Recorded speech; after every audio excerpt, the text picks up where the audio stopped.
नमस्कार आपण मानकु ओडिशा हांडीशाला को बहुत बहुत स्वागत। तो मु आज नड़िया और लाउर एक कोफ्ता बनई तो आपन को देखिए मु केमिति बनई। प्रथमे लाउ को काटी ताकू चोपा बाहर करदबा।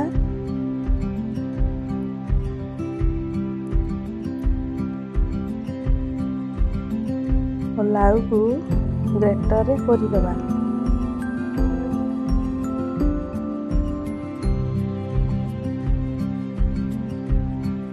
ग्रेटर रे कोरी सारिबा परे ताकू एक पात्र रे खोली दबा।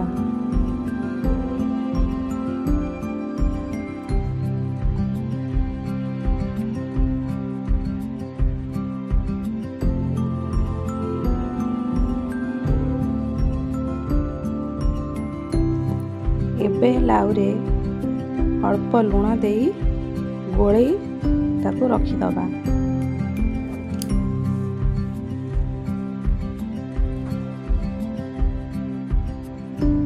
एबे नड़िया को छोट छोट करी काटी दबा और ताकू ग्राइंडर रे पेसई दबा।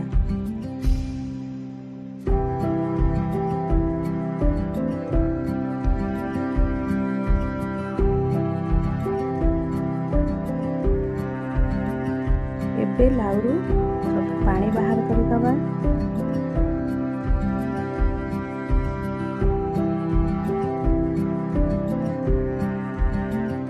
लाउर पानी को न फोपाड़ी रखिबा। मसला जेतेबेले आम कषिबा सेतेबेले से पानी की दबा। एबे नड़िया कोररु किछि रस बाहर करिबा, कारण नड़िया रस आमे जदि मसला रे देई कषिबा आहुरी टेस्ट लागिबो।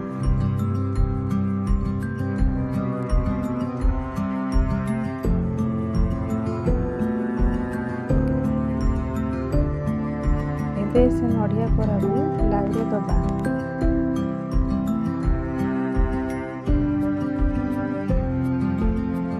एबे दुईटी कंचा लंका खंडे अदा को छेचिबा तो सेथिरे किछि धनिया पत्र देई भी छेचिबा।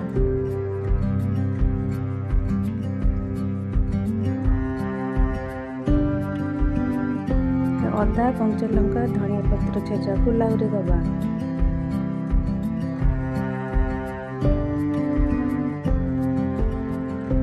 गोटे कप बेसन,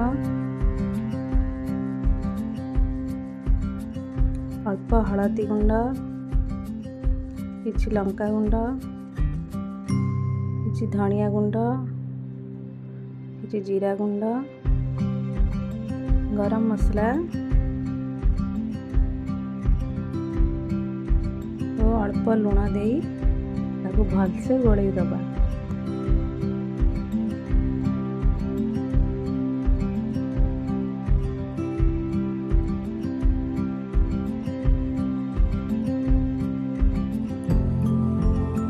एबे सबू छोट छोट बॉल करी करी ताकू प्लेट रे रखिबा।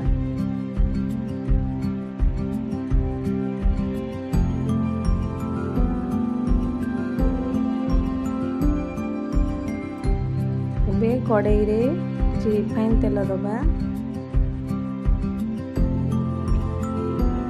कोफ्ता बॉल गुडी को सबू छाणीबा।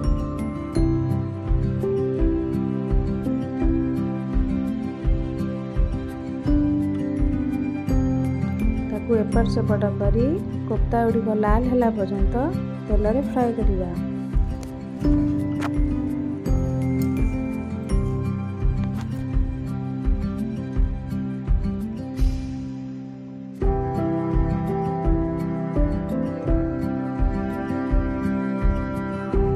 एबे देखंतु कोफ्ता गुड़िक पूरा लाल हो गलानी ताकू एक प्लेट को काढ़ी दबा।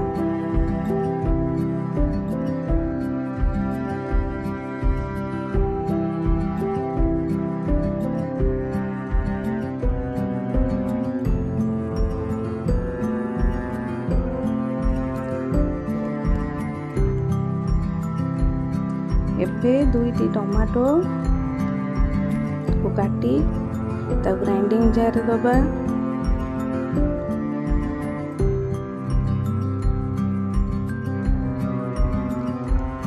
5-6 କୁଳା ରସୁଣ, 2 ଚାମଚ ଭଜା ବେସନ ଦେବା, କାରଣ ଭଜା ବେସନଟା ଦେଲେ ଆମର ଗ୍ରେଭିଟା ବହୁତ ଟେଷ୍ଟ ଲାଗିବ। ଅଳ୍ପ ଅଦା ତାକୁ ଗ୍ରାଇଣ୍ଡିଙ୍ଗ କରିଦେବା। ଏବେ 4ଟି ବଡ଼ ସାଇଜର ପିଆଜ ମୁଁ ନେଇଛି, ତାକୁ ବି ମଧ୍ୟ କାଟି ଗ୍ରାଇଣ୍ଡିଙ୍ଗ କରିଦେବା।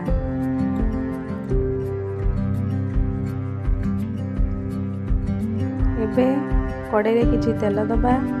ତେଲରେ ଅଳ୍ପ ଚିନି, ଗୁଜୁରାତି, ଡାଲଚିନି, ଜିରା, ତେଜପତ୍ର,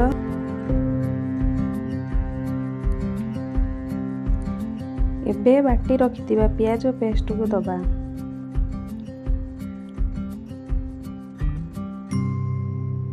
ଅଳ୍ପ ଲୁଣ ଦେବା, ତାକୁ ଭଲସେ କଷିବା। ଏବେ ସେଥିରେ ହଳଦୀ ଗୁଣ୍ଡ, ଲଙ୍କା ଗୁଣ୍ଡ, ଧନିଆ ଗୁଣ୍ଡ, ଜିରା ଗୁଣ୍ଡ ଦେଇ ତାକୁ ଭଲସେ କଷିବା।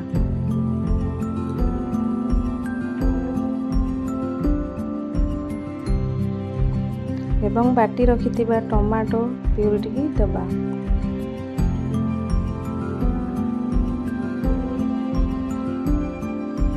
ତାକୁ ଭଲସେ କଷିବା।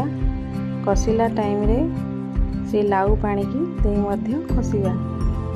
ତାକୁ ଘୋଡ଼େଇକି ସିମରେ ଭଲସେ କଷିବା।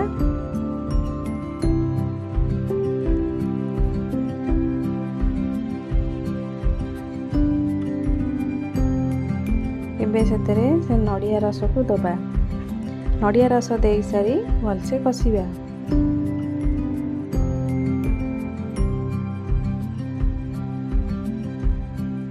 ଦେଖନ୍ତୁ ଏବେ ଆମର ମସଲାଟି କଷି ହେଇଯାଇଛି। ସେଥିରେ କିଛି ଗରମ ମସଲା ଦେଇ କଷିବା।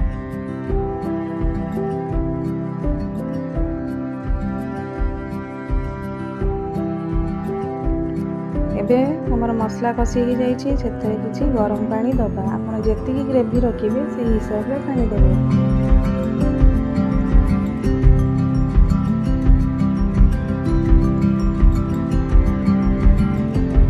ଘୋଡ଼େଇ ଦେବା ଏବଂ ଫୁଟିବା ପାଇଁ ଛାଡ଼ିଦେବା। ଏବେ ଦେଖନ୍ତୁ ଆମର ତରକାରୀଟି ଫୁଟିଲାଣି। ସେଥିରେ ବନେଇ ରଖିଥିବା କୋପ୍ତା ଗୁଡ଼ିକୁ ପକାଇବା।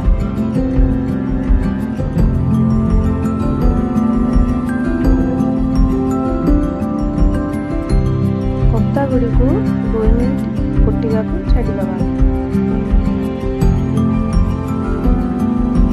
ସେଥିରେ କିଛି ଧନିଆ ପତ୍ର ଓ ଗରମ ମସଲା ଦେଇ ଘୋଡ଼ାଇ ଦେବା।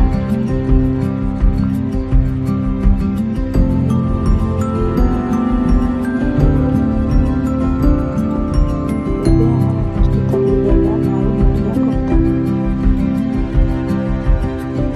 ଆପଣ ଭାତ, ରୁଟି ଯୋଉଥିରେ ଖାଇଲେ ବି ବହୁତ ଟେଷ୍ଟ ଲାଗିବ।